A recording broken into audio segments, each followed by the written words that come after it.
Hi guys, welcome back to our channel. It's Sophie. I'm super excited to be back with another makeup tutorial for you guys today.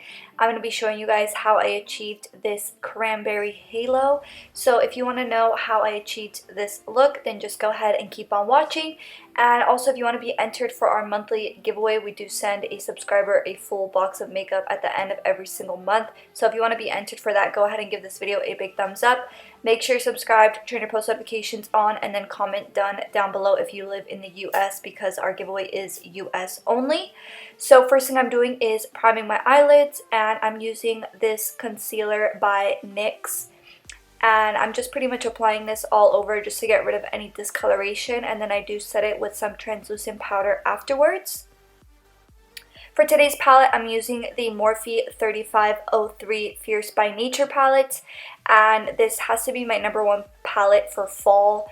All of these colors, super fall vibes, and this palette is super pigmented and it's really good. So first thing I'm doing is going into that light orange coral shade, and I'm just using this as my transition color and just buffing this into my crease. And I feel like this tutorial is going to be super helpful for anybody that wants to learn how to do a halo eye, or just any little tips and tricks to make your halo eye a little bit more defined, a little bit more blended. I'm definitely going to help you guys out with that today. So I'm just kind of buffing that transition color in first, and then I'm going to be going into this angled brush and this cranberry shade in the palette, and we're just going to start to build some depth in the crease. So I'm just drawing this line of definition right smack in the middle of my crease, and I am going above my natural crease. As you can see, I naturally have like 2 small creases, and when I first started doing makeup, I would draw my crease all the way down there, and it would give me way less lid space. So if you have semi-hooded eyes, definitely try to apply that line a little bit higher just to give yourself a little bit more lid space. It's definitely what I like to do, and it's definitely changed the way that my makeup looks on my eyes. So then I'm going into this fluffy tapered brush and our first transition color, and I'm just going in left-right motions, diffusing that line and just kind of starting to build a gradient in the crease. Next, I'm going into this black eyeshadow with this angled brush, and this is an eyeliner brush, but I like to use it for extra precision in the crease. So I'm just drawing that same line of definition exactly where I applied it before, and we're just going to start to build some depth. I personally like to build it in a very precise way with as little product as possible, and then just slowly start to diffuse it. So I'm going into this really small tapered brush and going back into that cranberry shade, and I'm literally just going in left and right motions super precisely over top of that line. I don't want that black to smudge anywhere. I just want it to kind of build a gradient in the crease. So after I've done so much blending, I definitely feel like I've lost some of that pigment, so I'm going back into the black eyeshadow and redefining that crease. This is my favorite way to have a blended but pigmented look. Even when you have super pigmented shadows, if you blend a lot, it loses some of its pigment. So I like to redo those steps whenever I want to achieve a look like this. And then I'm going into this angled brush and my concealer, and I'm just carving my lid, as you can see.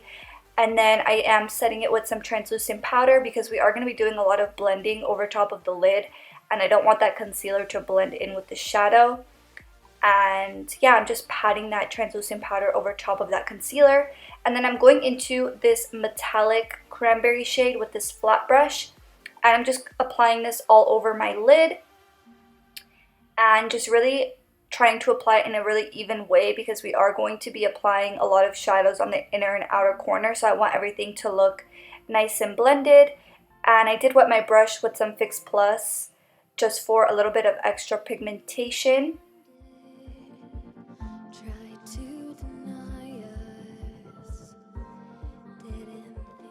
So now we're going to start to work on the halo portion of the look. So I'm going into my small tapered brush once again and this cranberry shade, and we're just going to start to diffuse this on the very inner and outer corner.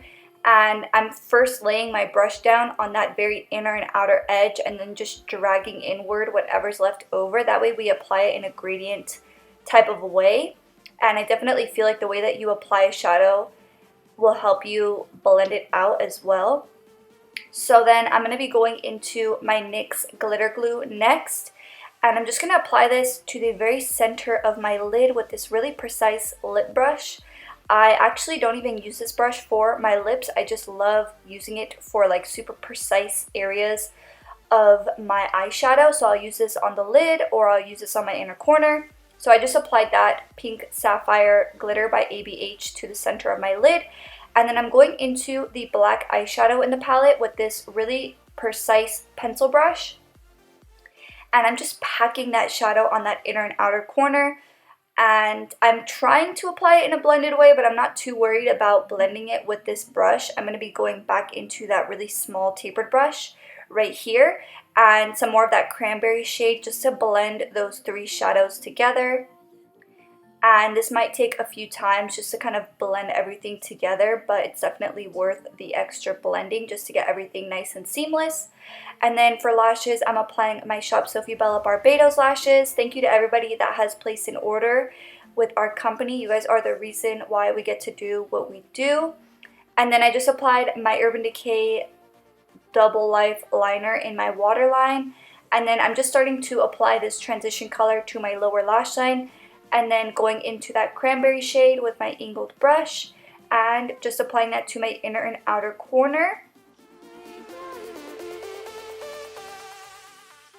Then I'm picking up that smudger brush once again and our first transition color and just kind of diffusing and buffing it out, making sure that everything's nice and blended.